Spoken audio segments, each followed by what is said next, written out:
Dios de pactos, que guardas tus promesas, que cumples tu palabra, que guías mi destino.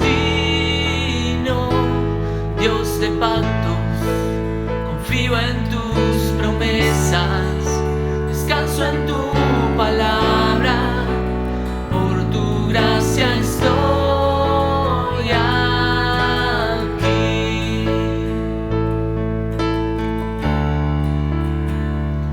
Dios de pactos, que guardas tus promesas, que cumples tu palabra, que guías mi destino. Dios de pactos, confío en tus promesas, descanso en tu palabra, por tu gracia estoy aquí. En la intimidad, al abrigo de tu gloria puedo estar junto a ti. Al ver tu santidad, estoy maravillado ante ti y tu amor. Nunca más seré igual al salir de este santísimo lugar. Dios de pactos, que guardas tus promesas, que cumples tu palabra, que guías mi destino. Dios de pactos, confío en tus promesas, descanso en tu palabra, y por tu gracia estoy aquí.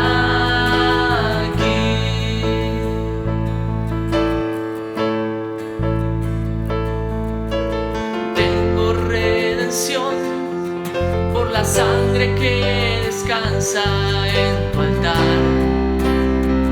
Para mí, la gracia y el perdón son los frutos de vivir en comunión y adoración. Nunca más seré igual al salir de este santísimo lugar.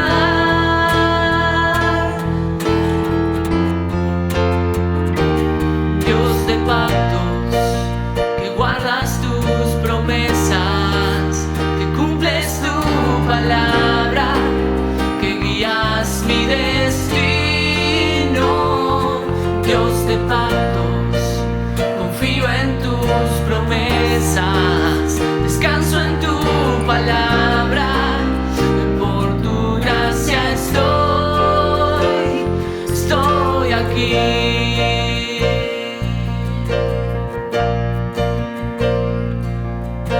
Estoy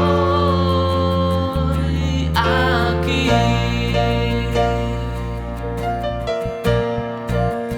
Por tu gracia estoy aquí. Hola, buenas noches. Qué bueno llegar ya al viernes, otro fin de semana laboral. Y qué bueno tomar un tiempo para recordar lo que estuvimos viendo el domingo pasado, que nos compartió nuestro hermano Rafael Sáenz en un tema tan lindo. Quiero agradecer en primer lugar a todos los que se toman el tiempo para interceder por aquellos que tenemos que compartir eventualmente la palabra de Dios. Es muy necesario, es muy útil, les animo a seguir haciéndolo y quiero dar las gracias. Pensando en esto, vamos a tener una oración ahora para que Dios nos ayude a ordenar los pensamientos y considerar lo que Él nos tiene para decir. Oramos. Padre bendito, Dios nuestro, gracias Señor porque podemos ahora tomar este tiempo para abrir tu palabra. Te rogamos Señor que nos hables por ella, que tu Espíritu Santo mueva nuestros corazones, nuestras mentes, nuestras voluntades Señor para hacer lo que te agrada. Te pedimos tu dirección en todo esto, por Jesucristo, nuestro Salvador y Señor. Amén. Bien, Les decía, el tema es buenísimo y es básico, es fundamental, es fundacional en la vida cristiana. Dice, el creyente fiel tiene como objetivo testificar sobre su salvación y el subtema, proclamando la verdad del Evangelio. Saben, me ponía a pensar en cuando yo conocí al Señor y creo que a todos nos pasó lo mismo. La primera cosa que nos surge así naturalmente, espontáneamente, es nuestra necesidad de compartir con otros nuestra fe. Encontramos perdón, encontramos salvación, encontramos lo que necesitábamos, lo que cambió nuestra vida, lo que nos dio libertad. Y teníamos necesariamente esa fuerza y esa necesidad, ese impulso de compartir a Cristo, de compartir nuestra fe. Y a veces hasta de manera obviamente poco madura, ¿no? Y uno insistiendo con argumentos que por ahí no son los correctos, o esperando y asombrándose de cómo puede ser que no entienda si es tan sencillo, cuando quizás el Señor se tomó su tiempo con cada uno de nosotros, ¿no? Pero bueno, es un signo vital de la vida espiritual, del nuevo nacimiento, la urgencia, la importancia, el impulso de compartir a Cristo. Ahora, esto es importante remarcar en primer lugar. Hay un solo evangelio. No hay dos, no hay tres, no hay 20. Hay solo uno. Y Pablo le va a decir a los Gálatas, estoy asombrado de que tan pronto os hayáis alejado para seguir un evangelio diferente. No que haya otro. No hay otro. Sino que hay algunos que os perturban y quieren pervertir, quieren tergiversar el evangelio de Cristo. Pero si aún nosotros o aún un ángel del cielo les anunciase un evangelio diferente del que recibieron, que sea maldito, que sea anatema. Y lo repite.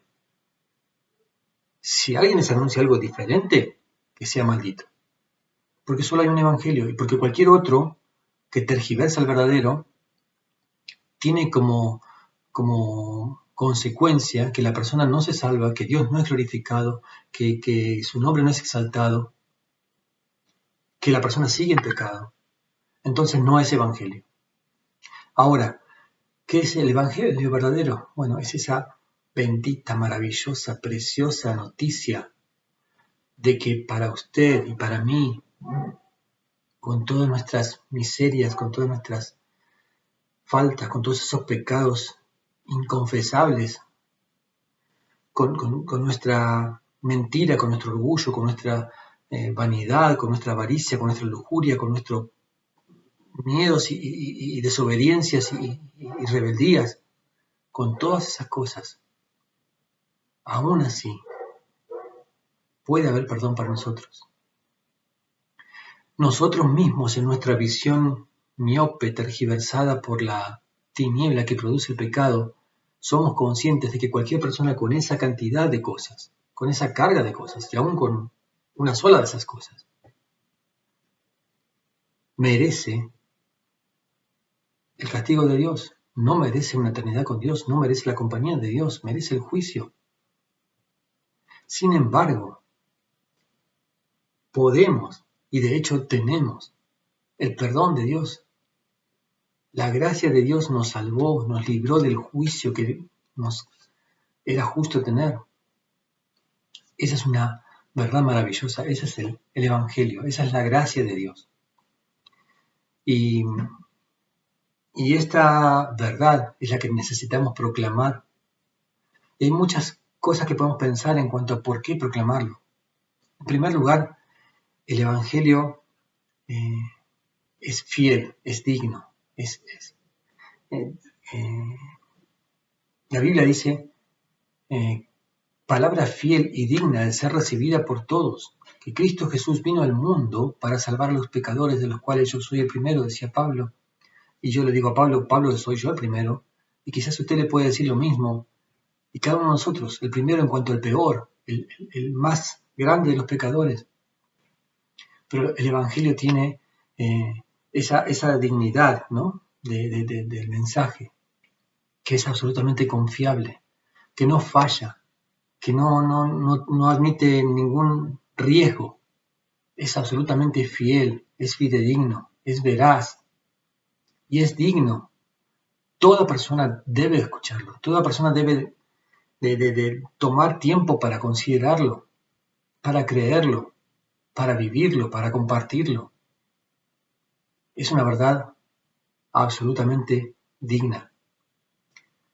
También el Evangelio es una necesidad.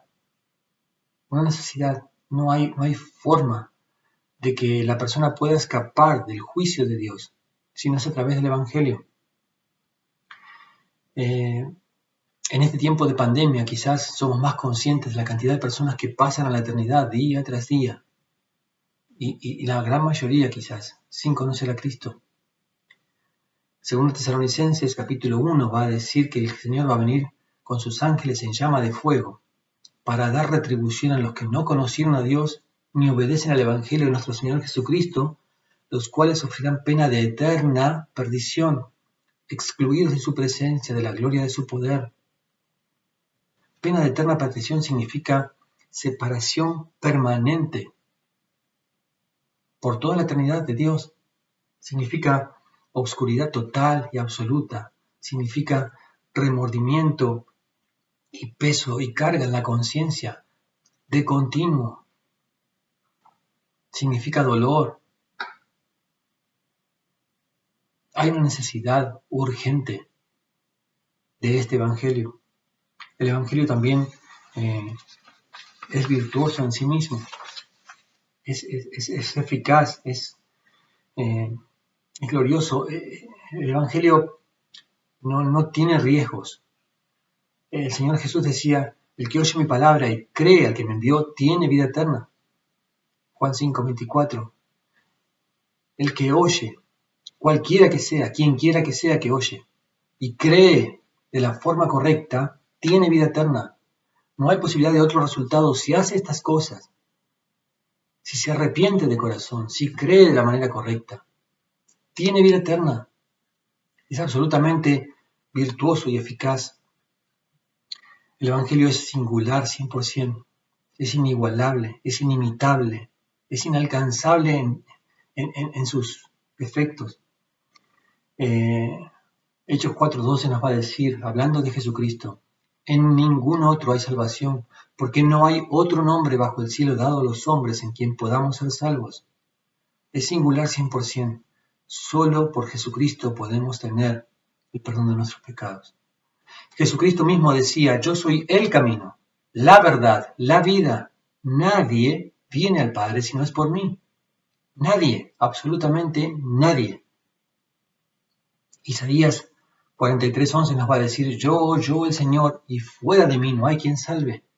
No hay salvación fuera de Dios, no hay religioso que te pueda ayudar en el perdón de tus pecados, no hay religión que te acerque a Dios, no hay líder espiritual, no hay actividad ninguna que pueda borrar el pecado que hemos cometido para hacernos aptos para entrar a la presencia de Dios.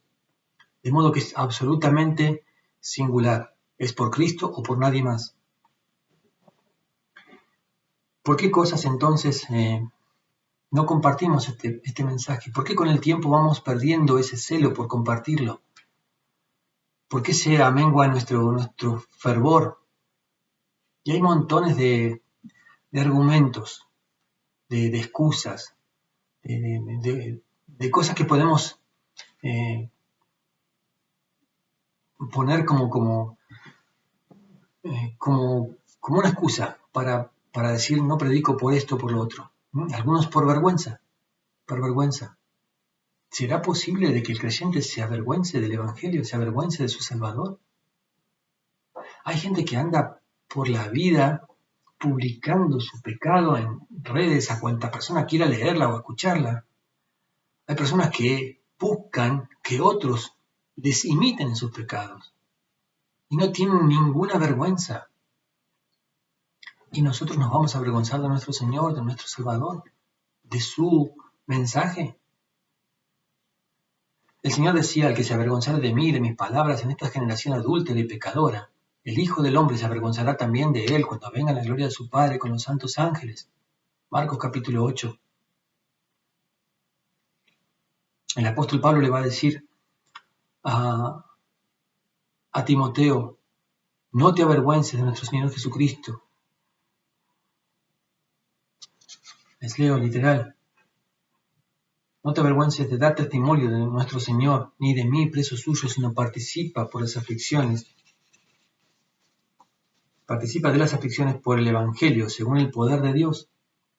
Participa de las aflicciones del Evangelio, según el poder de Dios. No te avergüences, Timoteo, no hay nada de qué avergonzarse. Él mismo decía en Romanos capítulo 1, verso 16, no me avergüenzo del Evangelio porque es poder de Dios para salvación a todo aquel que cree. Es poder de Dios, no me avergüenzo de esto.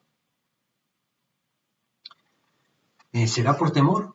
A veces hay excusas de, tengo miedo, no sé qué va a pasar, qué voy a hacer. O por especulación. Pablo lo tiene que reprender en un momento al apóstol Pedro, públicamente, y le dice: si tú, siendo judío, vives como gentil y no como judío, ¿por qué obligas a los gentiles a judaizar? Y lo tiene que confrontar con su especulación. Y él mismo va a decir en Hechos capítulo 20, verso 24, de ninguna cosa hago caso ni estimo preciosa mi vida para mí mismo, con tal que acabe mi carrera con gozo, y el ministerio que recibí del Señor Jesús para dar testimonio del Evangelio de la gracia de Dios. Está diciendo: no me importa nada, de ninguna cosa hago caso, nada me va a hacer cambiar en esto. Si el objetivo se cumple, si ese es el propósito por el cual fui salvado, es cumplido en mi vida, entonces lo demás no importa nada.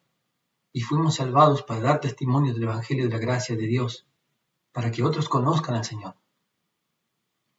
¿Será porque no queremos incomodar? A veces la excusa es: no quiero incomodar, no quiero hacerlo sentirse mal. El apóstol Pablo va a escribir en el momento que prediques la palabra, que instes a tiempo y fuera de tiempo. Esto es, en el momento oportuno y en el momento inoportuno.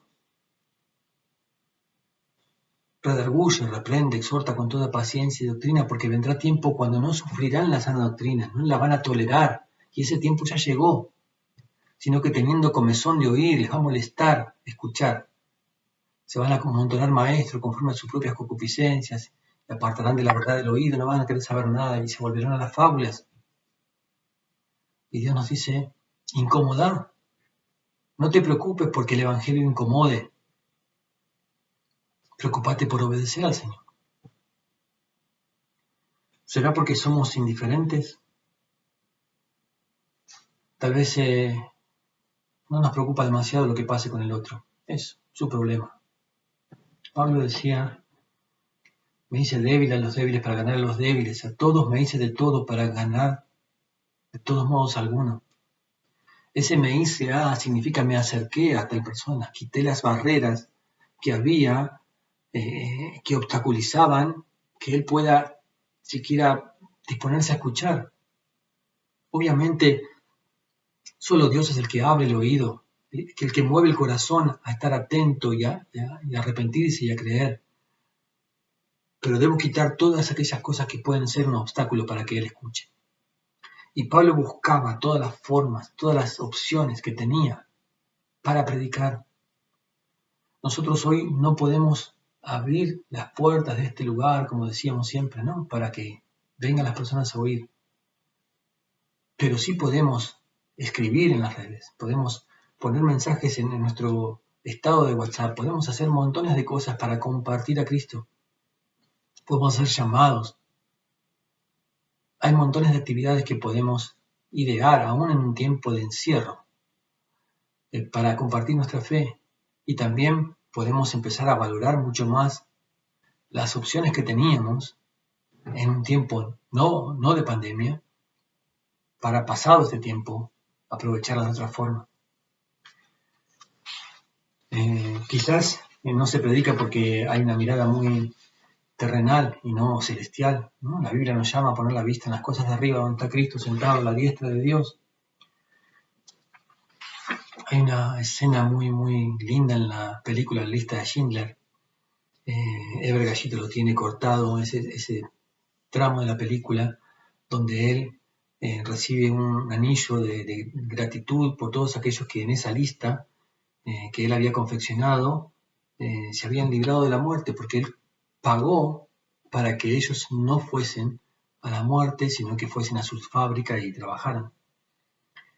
Y él se quiebra en ese momento y empieza a pensar en este emprendedor lo podría haber vendido por tanto, me hubiese dado 1 o 2 personas más, este auto me hubiese dado 10 personas más, y trasladándolo la ilustración a nuestro día a día, que no nos pase a nosotros en la eternidad, que digamos, ese tiempo que dediqué para esta cosa tan inútil, podría haber compartido mi fe con otro. Quizás uno más conocía al Señor por mi testimonio, o 10, o quién sabe cuántos. Debemos hacerlo por obediencia, sin duda alguna, ¿no? Es un mandamiento. Marcos 16:15 dice, id por todo el mundo y predicad el evangelio a toda criatura. Cualquier niño, por más pequeñito que sea, cuando ya tiene cierto entendimiento, puede interpretarlo así, tal cual. No da lugar a doble interpretación. Ir por todo el mundo y predicar el evangelio a toda criatura. Ese ir es entre tanto que vayan y mientras viven, hagan esto, prediquen el evangelio. No habla solo de un trasladarse de un lugar al otro, sino habla de mientras estás haciendo lo que estás haciendo, compartí a Cristo. Mateo 28, 19 y 20, la gran comisión, ¿no? Ir y hacer discípulos a todas las naciones, bautizándolos en el nombre del Padre, del Hijo y del Espíritu Santo, enseñándoles que guarden todas las cosas que os he mandado. Es un mandamiento y Pablo va a decir en 1 Corintios 9, 16, si predico el Evangelio no tengo por qué gloriarme, no tengo por qué jactarme, no hay nada que esté haciendo de más. Y ay de mí, pobrecito de mí, si no obedezco, si no anunciar el Evangelio. Es un mandamiento. Ahora, quisiera que pensemos por un momento en esto. ¿Recuerdan la historia de Segunda Reyes, del relato del sitio de Samaria y de los leprosos que quedaron fuera de la ciudad, porque tenían que estar fuera de la ciudad, y de la profecía de Eliseo, donde le dice mañana a esta misma hora las cosas van a volver a la normalidad y los valores van a ser los correctos? Dios resolvió la situación con un simple ruido. Hizo un ruido, nada más, pero un ruido que atemorizó a los sirios, que pensaron que había alquilado el rey de Israel gente que lo venga a ayudar y salieron corriendo y dejaron todas las cosas como estaban. Y los leprosos que estaban afuera y que habían dicho, vamos a ver qué hacen los sirios, si nos dan la vida vivimos y si nos matan igual vamos a morir. Encontraron las tiendas vacías de personas y llenas de cosas y empezaron a tomar y esconder y guardar el tesoro. Y fueron a otra y hicieron lo mismo y así. Y dice en el verso 9, se dijeron el uno al otro, no estamos haciendo bien, hoy es día de buena nueva y nosotros callamos. Y si nos esperamos hasta el amanecer, nos alcanzará nuestra maldad. Vamos pues ahora, entremos y demos la nueva en casa del rey. Trasladándolo en una ilustración en nuestra vida hoy. Si tenemos ese pan de vida, ¿sí?, que sació nuestra hambre cuando estábamos sin Cristo y lo guardamos sabiendo que otro tiene hambre y no le avisamos dónde hay pan, no estamos haciendo bien. Y la Biblia dice, si nos esperamos, nos va a alcanzar nuestra maldad. La desobediencia produce invariablemente dureza en el corazón. Y el corazón se endurece y se pierde la sensibilidad, y se pierde la comunión, y se pierde toda bendición. No estamos haciendo bien si no compartimos a Cristo. Es un mandamiento y debemos obedecer ese mandamiento. Pero la obediencia no surge solo por conocer cuál es el mandamiento o por temor a la consecuencia de ese mandamiento, de esa desobediencia. Los creyentes necesitamos reconocer y aceptar que el Evangelio crece en medio de la dificultad, en medio de la tribulación, en medio del sufrimiento.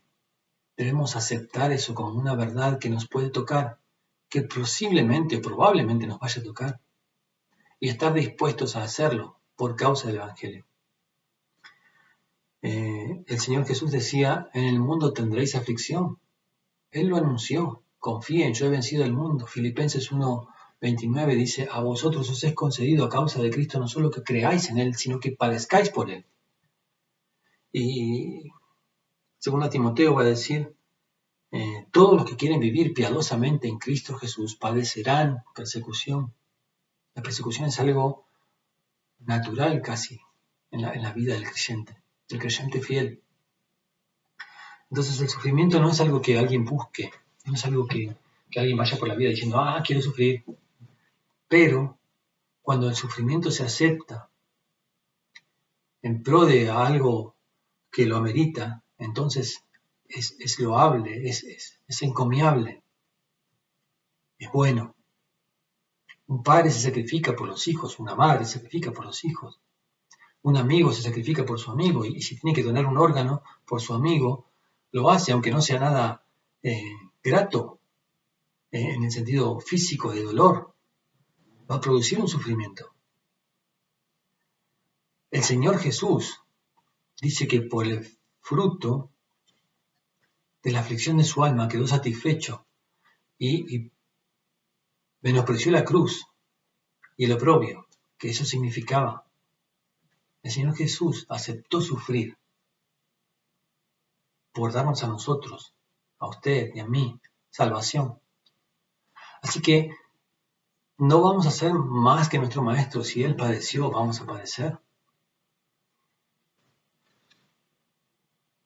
¿Qué será entonces lo que nos lleve a aceptar el sufrimiento para compartir nuestra fe? Tiene que ser algo mayor que nuestra voluntad de obedecer, tiene que ser algo mayor que nuestro reconocimiento de la dignidad del Evangelio, de la virtud del Evangelio, de la eficacia, de la singularidad.